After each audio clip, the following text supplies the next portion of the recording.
Nakon više od 2 mjeseca turneje, 6 najboljih ekipa u Novalji je odlučivalo o ovogodišnjem pobjedniku Jadranskih igara. Natjecatelji su svoje vještine pokazali u 6 igara. To su leteći vaterpolo, morska alka, pršut, mošarka, ribarske kašete i potezanje konopa.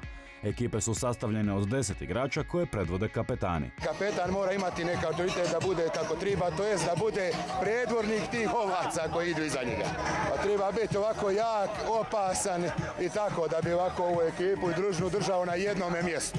Kristijan slovi kao jedan od najboljih u potezanju konopa u Hrvatskoj. Jesam, ima tu par dečkiju također koji sa mnom potežu konop, ali treba biti uporan i treba imati dobru ženu koja dobro kuha, jer treba te kile i uzdržavati. Jedna od najboljih hrvatskih ekipa su Cipli dizelaši koji su ponosni dvostruki hrvatski i međunarodni pobjednici. Mi se tu družimo, našli smo dobru ekipu, imamo nekoliko ljudi koje čak mijenjamo po potrebama, zavisi po igrama. Jednostavno smo se tome malo i posvetili, nije to samo doći, skoči neko vaterpolo, to treba malo i provježbati, vidjeti neke cake, sitnice. Ovo im je bio 5. nastup u finalu, a već u prvom su imali veliku potporu svojih 300-tinjak navijača. Neko je u šali rekao da je Vranjic bio 2 puta prazan. Jedan put kad su Njemci bombardirali Split i drugi put kad smo mi bili u prvom finalu u Biogradu. Neki natjecatelji su u Novalju došli iako ih je kod kuće čekalo vlastito vjenčanje. Radi se o tome da nismo znali šta ćemo odgoditi finale Jadranskih igara ili Pire, jel? Onda smo morali zajedno, jel? Danas ćemo jedno, sutra drugo. Jedna od najmlađih ekipa Jadranskih igara poznata je i po fanatičnoj potpori navijača. Pa to je lijepo, znači mi smo u pobjedu porazu zajedno, to je zajedništvo nas krasi i mi smo sretni što imamo njih i ja mislim da su oni sretni što imaju nas. Treniramo tu i tamo, ali više ne treniramo, više pojedemo i popijemo.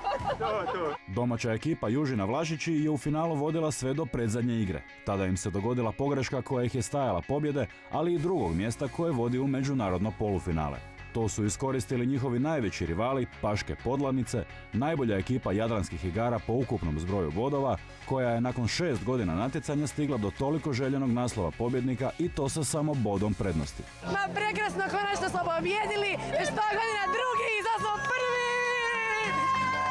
Daj to! Reci mi samo planovi za Rijeku, sad ste u Za polufinalu. Rijeku, pa idemo u Rijeku i tamo ćemo normalno isto pobijediti.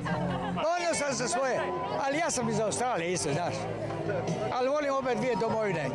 A najdrža me ovo gdje sam se rodio pak. Lijepa večer, publika je uživala, natjecanje je bilo vrhunsko, neizvjesna, cijelo večer je bila neizvjesna, pobjednici nije znao do zadnje igre, znači jedna vrhunska večer. Pobjednike i drugoplasirane Cipla dizelaše sada očekuje međunarodno polufinale koje će se održati 4. i 6. rujna na bazenu na Kantridi. U Rijeci nas čeka zaista pravi show, naime ekipe koje su prošle u Crnoj Gori i u Bosni i Hercegovini jako su spremne, tako da hrvatski pobjednici i drugoplasirana ekipa koji su izborili prolaz u daljnji tijek natjecanja imat će zaista težak zadatak. Ulaznice će biti besplatne, pa ako ste u mogućnosti dođite se dobro zabaviti i podržati hrvatske natjecatelje u borbi za naslov međunarodnog prvaka.